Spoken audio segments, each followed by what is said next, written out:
Hi, welcome to another episode of Valley News Digest. I'm John Gregg, the news editor of the Valley News. We're the daily paper in the Upper Valley, based in West Lebanon. We've been here since 1952. We cover most of Windsor County and Orange County in Vermont, and most of Sullivan County and Grafton County in New Hampshire, and statewide issues in both states. And of course, we are on the web at www.vnews.com, as well as on your newsstand every day. We're joined today by two more Valley News veterans who collectively have 50 years of experience at our newspaper. They are both car guys in their spare time, and we call them the Hanson brothers. That's a slapshot allusion for those of you who go back to movies in the 50s, in the 1970s, but they're not related. Joining us first is our close-up editor, Alex Hanson. That's Hanson with an O. We can debate later whether that's the proper spelling. Alex has been at the paper since 1999, before becoming our features editor. He was a features writer and a news reporter, and knows a lot about the White River Valley, horses, old sobs, and other things. Alex, thanks for being here.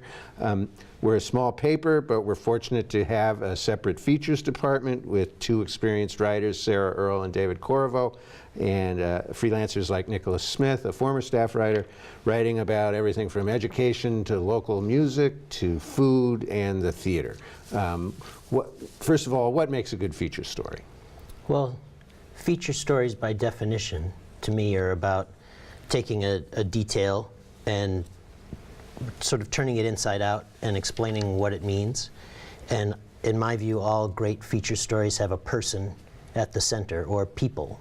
And I sort of preach that to writers constantly, that, tell me about the people. Tell me what this story is about. And the people at the center of the story are really crucial. Yep. That might explain a little bit. I mean, we're a community newspaper. Is that part of why there's such a focus on features, or in the Valley News, or why do you think, really do put a lot of emphasis on them? I think we've had editors over the years who have really stressed the importance of writing about people and sort of understanding who the people are in our communities. We've had some amazing writers. You mentioned Nicholas Smith, but Andrea Heil was a great example. Now Andrea Sand, she I think sort of set the standard for features writing at the Valley News. And she was very much given free rein to write about phenomena that you wouldn't see anywhere else. No one else would be writing about it if Andrea hadn't gone out and sort of explained it. And she sort of created an ideal, I think, for other features writers at the paper to follow. Are there any stories you remember particularly that she wrote about? Quite well, and although I confess I'm not sure I remember whether this was one she wrote or whether it was one Nicola wrote, but a story about the decline in visiting. People who, the practice of just taking a Saturday afternoon and visiting with your neighbors, or driving a couple of towns over and visiting with friends you don't often see. And this was in the pre-internet era, and it was a story that struck me as really particularly astute and well observed. And I think that kind of observation of people and talking to people is the sort of heart of what we do. Yeah, and certainly that's something that was at the heart of life in the Upper Valley for a very long time, when families had just one car, or before cars. Certainly, yeah. I mean, the telephone dented it, but right up until the 1990s, that was a very common practice. It might still be, but I love stories like that about just old habits, like the way in the summertime people will sit out in their garages. That's another story that we've written about in the past, and just those habits and practices and what makes the Upper Valley the Upper Valley. Yep, that's great. There also, obviously, we write a lot about the arts. Why are the arts so strong around here? Is it the presence of Dartmouth College, or the demographics, or what do you think? That's a big question, and I don't think it's any one thing in particular. I think there was a sort of artistic flowering across the country, a second one. There have been many, but one starting in the 1970s and 80s with the sort of surge in the National Endowment for the Arts and other organizations. And I think there's wealth, and that has played a role. There are people who have come here, who live here, who want some of the amenities that exist in big cities and who have the means to pay for it. And they have found artists that they're willing to and eager to support. And so they have put their money into those institutions like Northern Stage and Ava Gallery and Art Center, among others. But those are the two that really stand out to me as the ones that have kind of grown up over the course of the 1990s and into the 21st century. And we just had a story also by David Corvo about art centers that have sort of cropped up in buildings around the Upper Valley. What sort of spurred that? I mean, there was some space available, first of all, right? I think that's part of it, and space available that is not expensive. And that, there was a lot of talk in the 1990s, starting in the 1990s and continuing, about the creative economy and the importance of creative use and reuse of old buildings. And the great example to my mind in the Upper Valley has always been the Main Street Museum, which started in a former diner, Lena's Lunch, and moved around, was kind of peripatetic before it found a home in the old firehouse on Bridge Street, right around the corner from where we're sitting now. And I think I think people pay attention to that creative economy and take it seriously. Well, it's certainly, obviously, a very important part of the paper and the sense of community here. We've had stories in recent months about everyone from the writer Walter Wetherell to a young singer from Hanover named Sir Baby Girl. What made them interesting or of note for the paper? For different reasons. I mean, Walter, we've written about many times, and he has been doing some writing for the Valley News, writing a regular column every other month, which has been a treat to edit and publish and just have in the paper. It's been really wonderful. And we wrote about him because he's celebrating, I want to say he was celebrating his birthday, but he was also celebrating 50 years as a professional writer. And he takes, more than anybody I've talked to, he takes what he does very seriously. He is up and at it every day, and I think there's something really wonderful to be said about someone who's had such a long and productive career and is still out there asking questions and trying to answer them and understand the way the world works and writing about it. And Sir Baby Girl is almost totally the opposite. There's someone who's young and trying to figure it out, dealing with budding success, and trying to use an art form to understand the world and to help people understand the world as well. And they're two sides of the same sort of endeavor, which is, how can I use this medium to understand who I am and to help listeners or readers understand who they are. You've been talking about sort of these writers who are known. I mean, and we've mentioned some writers from the past. What's also nice, there's some continuity and close-up. Even though they've retired from the Valley News, we still have Dan Mackey, who I think one of the funniest people I've met in newspapers, still writing a humor column over Easy, and Warren Johnston, a former business and features writer, writing a column on wine, Raise Your Glass. So not every paper in the world, especially small papers, are running a wine column about local wines. Right? So I mean, that's another thing that's sort of interest and seems to also go to people who like reading about food and stuff too. I think we're fortunate to have both of them writing for us. Yeah.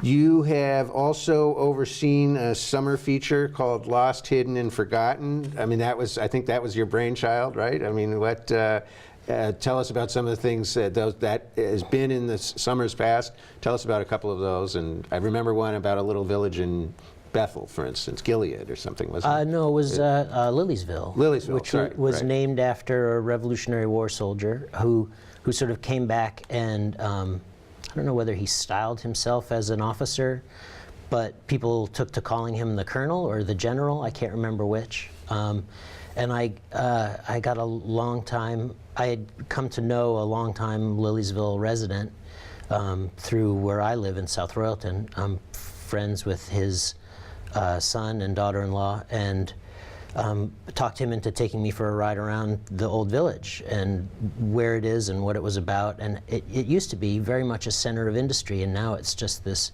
really lovely, bucolic little village in the woods next to Liliesville Brook. And so that feature is a way for us to sort of get out into places that have a history, and have a history that's very different from what they are now, and to sort of dig into that a little bit and remind people, you know, that the Upper Valley wasn't always the way it is now. One thing that always has been here, at least in terms of people around, are, and we like eccentrics, so there's a combination, erratics. Nicholas Smith wrote about erratics. Tell us what an erratic is, other than a reporter gone astray. It is, we did joke for a while that Nicola was our erratic correspondent, yes. An erratic is a big rock deposited by a glacier during the Ice Age, and they're out there in the middle of the woods or next to the roads, and people stumble across them, and they're they're gigantic, and people have, it's peculiar, but I think people have sort of an abiding interest in these odd features of the landscape. So every once in a while we write about them. And isn't there one up near the Boston Lot Lake? There is, Balance Rock, I believe it's called. Balance Rock. You can see that in just north of West Lebanon. And you read about it on the Valley News website, if you can find it there. Another thing, food. Alex has overseen special pages we've done recently, both on donuts from the Upper Valley, and then more recently, with it having been town meeting season, on pie. We got to sample some pie. What surprised you most about the pies that came in and we tested? I was surprised at how ornery people were about the pies. I had thought pie was a pretty simple thing, and people would be merely delighted to eat them, and instead people were kind of crabby about them, and I thought that was pretty funny. You know, what was it about? People were really thrilled to eat donuts last year. This year, pie much more challenging, and I'm not sure why that was. Well, I have a big sweet tooth, and I was delighted to eat something called vinegar pie, which I wasn't really aware of, and that was awfully good. And that's something you can get locally. Now, we had one reader write in and criticize us something about coyotes. What did she say? I think she said that the way we talked about apple pie and how we appreciated apple pies that had a bit of a firm apple in them indicated that we knew nothing about apple pie and were obviously raised by coyotes, and I'm not going to dispute that. Well, we always like reader feedback, and we also like free food, so I would invite that nice letter writer to send us a pie, and we can rate how she bakes a pie, too. It seems only fair. That's right. Well, Alex, thanks for joining us. We'll be joined next by Geoff Hansen, our photo editor. My pleasure. Thanks, John. Thank you.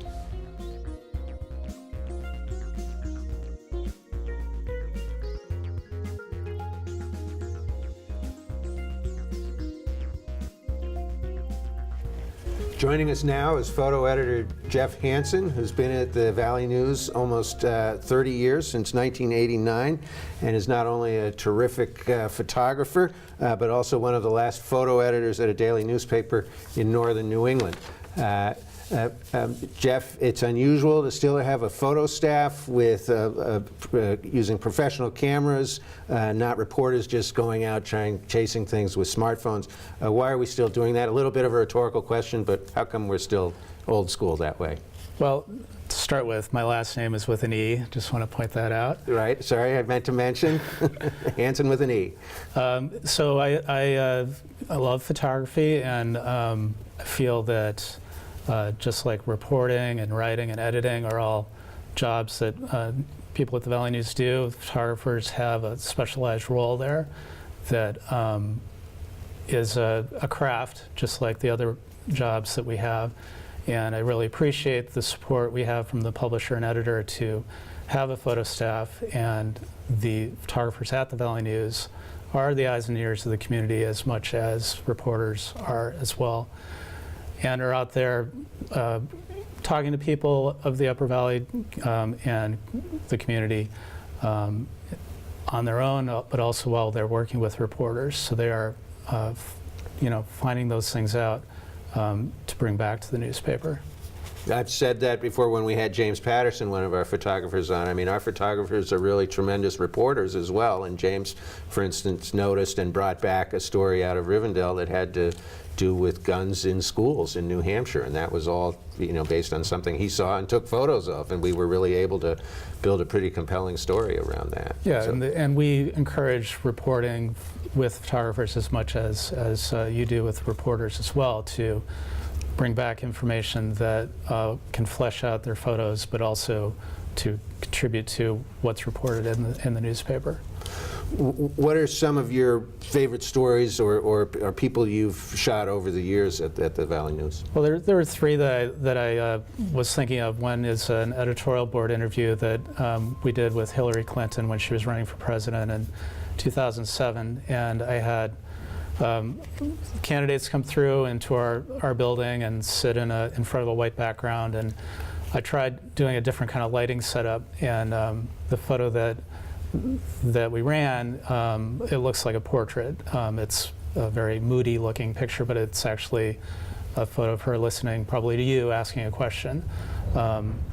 And the past 4 years we've also done something called Athlete of the Year, which is highlighting the accomplishments of 18 athletes from 36 athletes from 18 schools in the Upper Valley. They again come in to have their portraits taken, and I've done a few of them, and my daughter is about the same age as those kids, and it's just interesting to speak with them and find out, what they're thinking about and what their hopes are for after high school, and getting a kid to lighten up is a challenge and a fun goal. And another photo I brought in was of that I did actually 25 years ago of a fourth grader at Marion Cross School. Her name is Catherine Harris, and she was trying out a trombone before the students play musical instruments. And just the way the photo worked out was really fun. The Associated Press called the next day to ask if we could put it out on the wire, and I got clippings from San Francisco and all across the country. And we recently, Valley News has an Instagram account, it's VNewsUV, and we posted that photo on our Throwback Thursday feature, our TBT, and her name, she goes by Kate now, her sister noticed it and notified Kate, who also saw it, and it's a really nice connection to kind of loop back around to people who are now, 25 years older. Sure, and we'll get back to that Throwback Thursday. I just want to say two things in terms of, I think a lot of your photographs you were saying about, young athletes and kids, I think it's really, you have an uncanny ability when you're showing teams and stuff. It's not just the event they're celebrating, but you really show kind of the joy that, these teens have and the connection that they have, that I think is pretty cool. And then with these athletes, sometimes you'll have them spinning a ball on their, on their finger or something like that, which adds a little element, shows their personality sometimes. Yeah, trying to get them to relax, and it doesn't always work out, and sometimes there are happy surprises that come out of those too.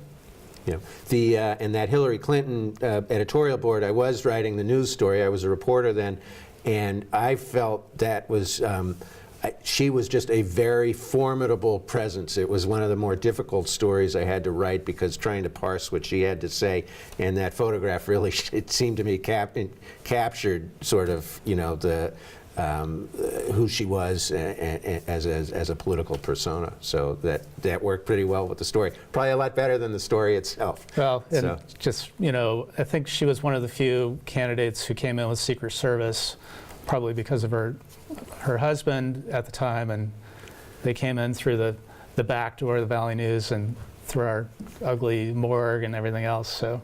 Well, and I think we even, we might have been pinching pennies a little bit. I think we gave her coffee out of our vending machine. I'm sure we did. But she drank it. Talking about Throwback Thursday, we even recently had a monkey on a snowmobile in Windsor. What's that all about? What do those photos tell us, and where'd you find that? Well, so TBT is something that Maggie Cassidy started when she was web editor, and we've continued as she's editor now. And It's really, I really enjoy it because I do get to go combing through the negatives at the Valley News that go back to roughly 1960. And we featured a lot of photos, a lot by Larry McDonald, who was at the Valley News about the same amount of time I've been there, but from the 60s into the 80s.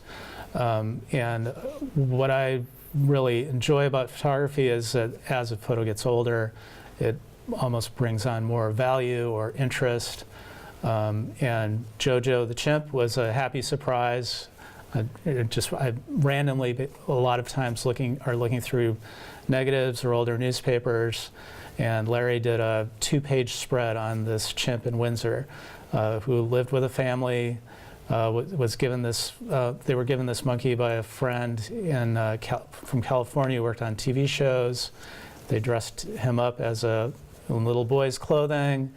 There are just photos of him eating a snack, snowmobiling, answering the phone. Just another resident in the Upper Valley. Random funniness. Yeah. But Larry is a very accomplished photographer, and bringing that, his look at the Upper Valley from 25, 50 years ago to our readers just adds another layer of what we do in covering the Upper Valley. All black and white back then. What do you think of that? It's interesting. We do black and white from time to time, but it's less common. Geoff has also run a photo intern program at the Valley News, which has helped us with staffing, but it's also, you've hired dozens of generally young photographers, not always. Some have been, established doing this as a second time. Some of them are now shooting as freelancers for National Geographic, the Los Angeles Times, the New York Times. What do you look for? What makes a good photographer? Well, as Alex said, people. Being interested in knowing people and covering their stories, finding out about what makes people tick and why do they do what they do. Having an interest in covering a community, because we are a rural community, and a lot of the people you meet are not people who have a website or a Facebook page, but you are basically out in the community meeting them, finding out about, guy I met, Baxter Doty in Tunbridge, had a collection of beehives in his garage, and Nicola did a story about that. So meeting people and being motivated to get out there and cover the community, those are really big pieces of the puzzle. And we make a point, our photographers aren't sitting around, they're out traveling around the valley a lot, and they've got multiple assignments a day, but they don't have 4 or 5 a day like a lot of papers. Right. We want them to spend some time with their subjects. Correct. Right? James Patterson is as photo editor, I oftentimes have trouble with James going through his work because he spends a lot of time on assignments, because every time he's reporting that story, the more time you spend, the more the onion gets peeled back, the layers of interest. And I'll tell him just having trouble picking a photo because he has so much, and because the more time you spend, you're getting into that core of what that person's about or what that story is about. Just to give you a sense of sort of how some of our centerpieces or packages can work, this was just a sort of a routine assignment, but Geoff filled in this on this recent Sunday, or someone was out sick, and he shot a story we were doing on maple sugar houses and tourism. And so we've got 3 photos, one with people sort of one sort of a scene setter, and then there's this detail shot. There's a lot going on with that package. What were you trying to do? Well, when I am working as a photographer, I can't put the editor out of my head, and I'm also kind of thinking about that as I'm doing the work. So thinking about telling a story in a combination of pictures. So, one that's showing the actual what's happening with the sugar maker, speaking with the visitors, but also pulling back to see where they are, and trying to find some detail that, the map picture we ran, I just said, look, there are people here from Europe visiting this sugar house. so many people that the map is worn away from the push pins going into it. I think you can see it, but yes, you know, the fact that it showed how many people from Europe were coming to this place in the Woodstock Pomfret Hills really brought home what a draw maple syrup can be. Yeah. And also, I was in a sugar house recently in my town, and the family there, they still had calendars going back 20 years still on the walls, you know, where they would write down how much syrup they made each day. So those things stick around in those as people are boiling, and people refer to them. That's right. So that's a lot of fun. Okay, that about does it. Thanks again, Geoff, for joining us. And viewers, thank you. We hope you'll join us next month for another edition of Valley News Digest, and of course also enjoy the paper, the Valley News, every day. Thank you.